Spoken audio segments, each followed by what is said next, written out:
बारिश की रात का राज। मार्च की एक ठंडी और हल्की बारिश वाली शाम थी। झारखंड के एक छोटे से शहर में चारों तरफ हल्की धुंध और भीगी हवा फैली हुई थी। आरव अपनी बाइक से कॉलेज से घर लौट रहा था। सड़क पर पानी की बूंदें चमक रही थीं और आसमान में काले बादल छाए हुए थे।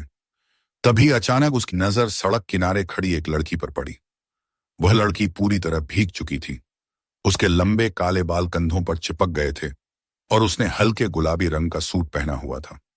आरव ने बाइक रोक दी। आपको कहीं जाना है? उसने पूछा। लड़की ने हल्की मुस्कान के साथ कहा, हाँ, लेकिन इस वक्त कोई गाड़ी नहीं मिल रही। बैठ जाइए, मैं छोड़ देता हूं, आरव ने कहा। लड़की कुछ पल उसे देखती रही, जैसे सोच रही हो कि उस पर भरोसा करे या नहीं। फिर धीरे से बाइक पर बैठ गई। उसका नाम रिया था। पहली मुलाकात। बारिश तेज हो चुकी थी। रिया बाइक पर पीछे बैठी थी और हवा में उसके बाल उड़ रहे थे। जब भी बाइक किसी गड्ढे से गुजरती, वह हल्का सा आरव के कंधे को पकड़ लेती। आरव का दिल तेज धड़कने लगता। उसने पूछा, आप यहां नई आई हैं क्या? रिया ने कहा, हाँ, अभी कुछ दिन पहले ही।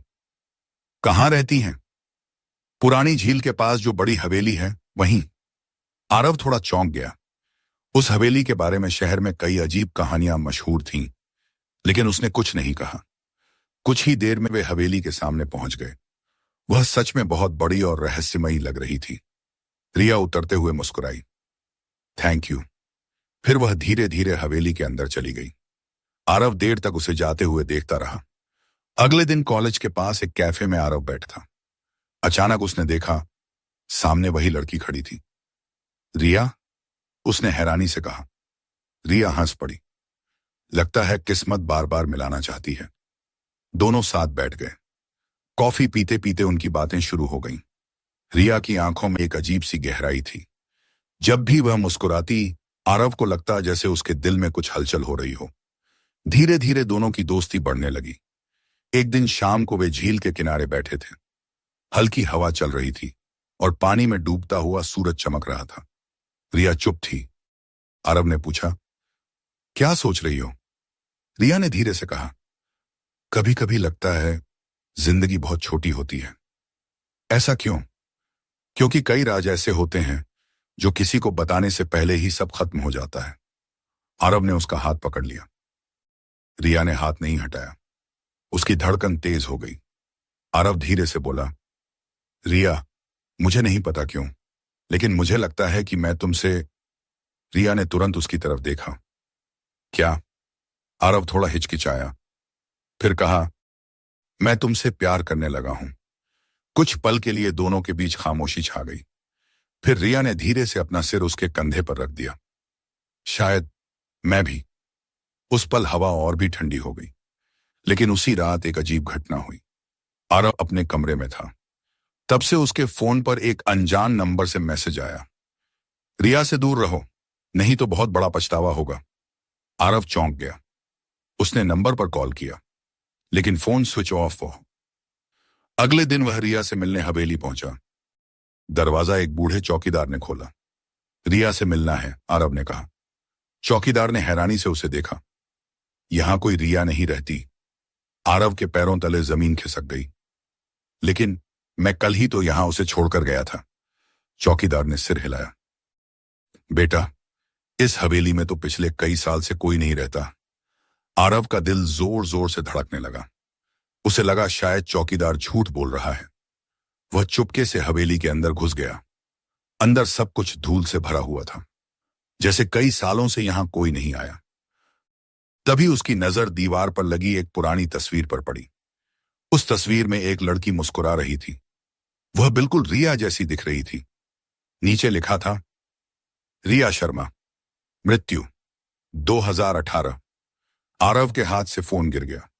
उसके दिमाग में सिर्फ एक सवाल घूम रहा था, अगर रिया मर चुकी है तो पिछले कुछ दिनों से वह किसके साथ था? उसी वक्त पीछे से किसी के कदमों की आहट आई। आरव ने धीरे धीरे पीछे मुड़कर देखा। दरवाजे पर रिया खड़ी थी, लेकिन इस बार उसकी आंखों में अजीब सी चमक थी। वह धीरे धीरे मुस्कुराई और बोली, अब तुम सच जान चुके हो। ठंडी हवा हवेली के टूटे खिड़कियों से अंदर आ रही थी। आरव के सामने रिया खड़ी थी। उसके चेहरे पर वही मुस्कान थी, लेकिन आंखों में अजीब सी चमक थी। आरव का गला सूख गया। रिया, तुम? वह घबरा कर बोला। रिया धीरे धीरे उसकी तरफ बढ़ने लगी। हाँ आरव, मैं ही हूं, लेकिन अब तुम्हें सच जानना ही होगा। आरव ने कांपती आवाज में पूछा, तुम मर चुकी हो? फिर मेरे साथ कौन था? रिया कुछ पल चुप रही, फिर उसने कहा, मैं मरी नहीं थी, मुझे मारा गया था। रिया ने धीरे धीरे अपनी कहानी बतानी शुरू की। 4 साल पहले मैं इसी शहर में रहती थी। मेरा एक बॉयफ्रेंड था, विक्रम। मैं उससे बहुत प्यार करती थी। इब्तालुना ही लालची था। आरव ध्यान से सुन रहा था। एक रात वह मुझे इस हवेली में लेकर आया। उसने कहा था कि वह मुझसे शादी करेगा, लेकिन असल में वह मेरी जमीन और पैसों के पीछे था। रिया की आंखों में दर्द था। जब मैंने मना किया तो उसने गुस्से में मुझे धक्का दे दिया। मैं सीढ़ियों से गिर गई। आरव ने धीरे से कहा, और तुम? रिया वो बोली, मैं मर गई, लेकिन मेरी आत्मा को शांति नहीं मिली, क्योंकि मेरा कातिल आज भी आजाद घूम रहा है। हवेली में सन्नाटा फैल गया। आरव ने धीरे से पूछा, विक्रम? रिया ने सिर हिलाया। हाँ, वही। प्यार और खतरा। रिया ने आरव की तरफ देखा। जब मैंने तुम्हें उस रात सड़क पर देखा तो मुझे लगा कि शायद तुम मेरी मदद कर सकते हो। आरव बोला, तो तुमने मुझसे दोस्ती इसलिए की? रिया ने धीमे से कहा, शुरू में हाँ, लेकिन बाद में वह कुछ पल रुक गई। मुझे सच में तुमसे प्यार हो गया। आरव का दिल तेज धड़कने लगा। वह धीरे से बोला, मुझे भी तुमसे प्यार है, चाहे तुम इंसान हो या आत्मा। रिया की आंखों में आंसू चमकने लगे। कातिल की वापसी। तभी अचानक हवेली के बाहर किसी गाड़ी की आवाज आई। रिया का चेहरा गंभीर हो गया। वह आ गया। आरव चौंका। कौन? विक्रम। दरवाजा जोर से खुला। एक लंबा आदमी अंदर आया। उसके हाथ में टॉर्च थी। वह हंसते हुए बोला, तो आखिर तुम यहां हो? आरव ने गुस्से से कहा, तुमने रिया को मारा था? विक्रम हंस पड़ा। हाँ, और अब तुम्हें भी मार दूंगा, क्योंकि तुम बहुत कुछ जान चुके हो। उसने जेब से चाकू निकाल लिया। आरव पीछे हटने लगा, लेकिन तभी अचानक हवा तेज चलने लगी। हवेली की खिड़कियां अपने आप बंद होने लगीं। विक्रम डर गया। यह क्या? तब से उसके पीछे रिया की आत्मा प्रकट हुई। उसकी आंखें अब लाल हो चुकी थीं। विक्रम कांपने लगा। नहीं, मुझे माफ कर दो। रिया की आवाज गूंज उठी। जब मैं गिड़गिड़ा रही थी तब तुम्हें दया नहीं आई थी। अचानक विक्रम हवा में उठ गया। वह जोर जोर से चिल्लाने लगा। कुछ ही सेकंड बाद वह सीढ़ियों से गिर पड़ा, ठीक उसी जगह जहां रिया गिरी थी, और उसकी मौत हो गई। आखिरी विदाई। हवेली में फिर से सन्नाटा छा गया। रिया की आंखों की लाल चमक धीरे धीरे खत्म हो गई। वह आरव के सामने आकर खड़ी हो गई। अब मेरा बदला पूरा हो गया। आरव की आंखें भर आईं। अब क्या होगा? रिया हल्के से मुस्कुराई। अब मुझे जाना होगा।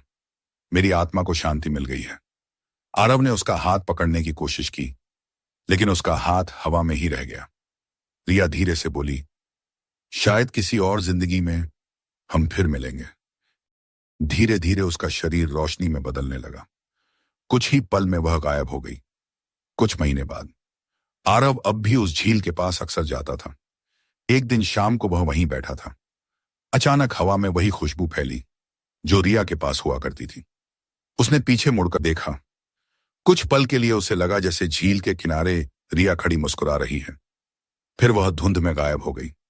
आरव हल्का सा मुस्कुराया, क्योंकि उसे यकीन था प्यार कभी खत्म नहीं होता, वह सिर्फ रूप बदल लेता है।